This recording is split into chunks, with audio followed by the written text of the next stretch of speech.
प्राचीन भारत यानी कि एंशंट इंडिया लगभग 2500 बीसी से लेकर 600 बीसी तक का समय था। इस दौर में कई जबरदस्त सभ्यताएं उभरी और भारत का इतिहास शुरू हुआ।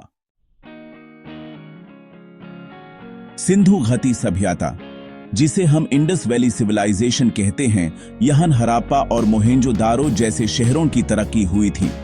इन शहरों में हमें बेहतरीन सीवरेज सिस्टम और शहरी योजनाएं मिलती हैं, जो उस जमाने की एडवांस्ड सोच को दिखाता है।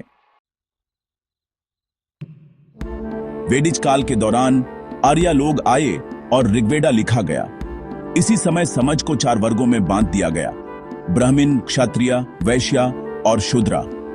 ये विभाजन उस समय की सामाजिक व्यवस्था को दिखाता है।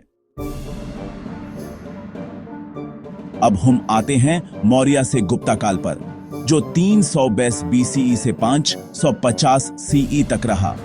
यह समय भारत की महान चक्रवर्ती सल्तनतों का था, जब मौर्य और गुप्ता साम्राज्य अपनी शान पर थे। चंद्रगुप्ता मौर्य ने शुरुआत की और अशोका ने धर्म और अहिंसा का प्रचार किया।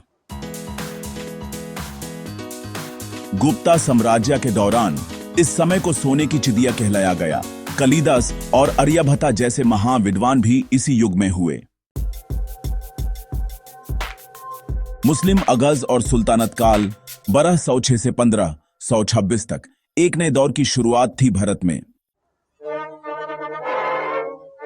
तो दोस्तों, दिल्ली सुल्तानाती की बात करें तो कुतुबुद्दीन ऐबक ने घुरिद वंश की स्थापना की थी, और हाँ, अलाउद्दीन खिलजी और मोहम्मद बिन तुगलक जैसे सुल्तान भी काफी मशहूर हुए थे।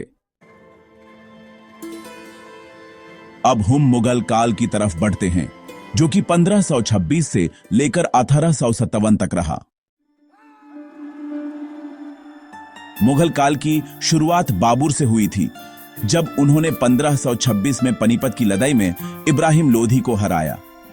फिर अकबर आए, जिन्होंने सबसे बड़ा राज बनाया और सुलह-ए-कुल यानी सबके साथ सुलह का आइडिया दिया, और शाहजहां ने ताजमहल बनवाया, जो आज भी दुनिया भर में मशहूर है। अंग्रेजों का राज यानी ब्रिटिश रूल एक लंबा और मुश्किल दौर था भारत के लिए। इस दौरान ईस्ट इंडिया कंपनी से लेकर ब्रिटिश क्राउन तक का सफर हुआ और देश ने कई बड़े बदलाव देखे। ईस्ट इंडिया कंपनी से ब्रिटिश क्राउन तक का सफर वाकई एक टर्निंग पॉइंट था। साल 1857 का पहला आजादी संग्राम या सेपोई म्यूटनी एक बड़ा मोड़ बना। इसी दौरान गांधी जी, नेहरू, सुभाष चंद्र बोसे जैसे बड़े नेता सामने आए, जो आजादी की लड़ाई को एक नई दिशा देने लगे। आखिरकार साल 1937 में भारत आजाद हुआ, लेकिन हाँ, विभाजन के साथ भारत और पाकिस्तान अलग हो गए। यह एक बहुत ही भारी पल था हमारे देश के लिए। भारत को आजादी मिलने के बाद देश ने नए सपने देखे और नए कदम उठाए। हमारी कहानी 1947 से लेकर आज तक लगातार बदलते हुए भारत की है। Doctor B R. अंबेडकर ने हमारे संविधान को बनाया, जो कि 26 जनवरी 1950 से लागू हुआ। यह संविधान भारत की एक नई पहचान का आधार बना।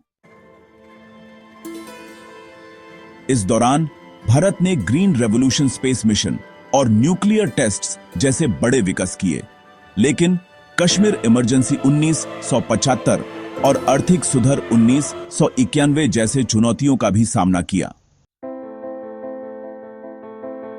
आज के भारत में digital India, Chandrayaan, G20 presidency और AI विकास जैसे कई नए युग की शुरुआत हो चुकी है।